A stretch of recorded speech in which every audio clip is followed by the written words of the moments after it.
Cricket స్టేడియంకి YSR పేరు తొలగించారు. అలాగే ఇప్పుడు ఎన్టీఆర్ జిల్లాకు ఉన్న ఎన్టీఆర్ గారి పేరు తొలగిస్తారంటారా?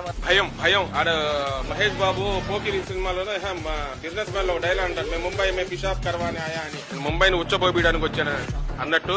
జగన్మోహన్ రెడ్డి అంటే చంద్రబాబు నాయుడికి గాని, ఆడి కూటమి నాయకులకు గాని, ఆడి పప్పు గాడికి గాని ఒకటే మాట ఉచ్చ పడుతుంది వాళ్ళకి. ఇప్పుడు వైఎస్ఆర్ స్టేడియం ఉంది వైజాగ్ లో, దాన్ని నాయకుని మార్చడానికి కారణం ఏంటి? ఆ పేరు ఉంటే వీళ్ళకి నిద్ర పట్టదు ఇక్కడ. అప్పుడు నైట్ మార్చేశారు. రేపు పొద్దున ఎన్టీఆర్ జిల్లా కూడా మార్చేస్తున్నాడు దాన్ని, మామూలుగా విజయవాడ చేయడానికి. ఆడికి ఏం కనపడుతుంది? వైఎస్ఆర్ అనే పేరు కనపడకూడదు. ఆడికి ఎకరం కింద నుంచి పై దాకా ఎకరం కారుతుంది. ఆడికి ఏం లేదు. ఇప్పుడు ఆల్రెడీ జనాల్లో మన సింహం బయటకు వస్తుంటే చూస్తున్నారు జనాలు ఏ విధంగా వస్తున్నారు.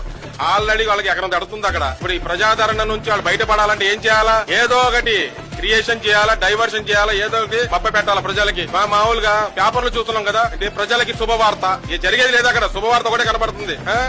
వచ్చేది ఏమిటి? రేపు పొద్దున్న నుంచి ఫ్రీ బస్సు. సంక్రాంతి అయిపోయింది, దీపావళి అయిపోయింది, ఉగాది కూడా వచ్చేస్తుంది. ఉగాది కూడా అయిపోద్ది. ఏముండదు. వీళ్ళు ఇచ్చేది ఏంటంటే సున్నా. ఏ పథకాలు కూడా ఇవ్వలేరు. వీళ్ళ దగ్గర గట్స్ లేవు. అక్కడ ఏం తెలుసా ఏం జరిగేది? రేపు పొద్దున చంద్రబాబు అనే వాడిని ప్రజలు బట్టలు ఉడదీసి కొట్టే రోజులు దగ్గర పడ్డాయి.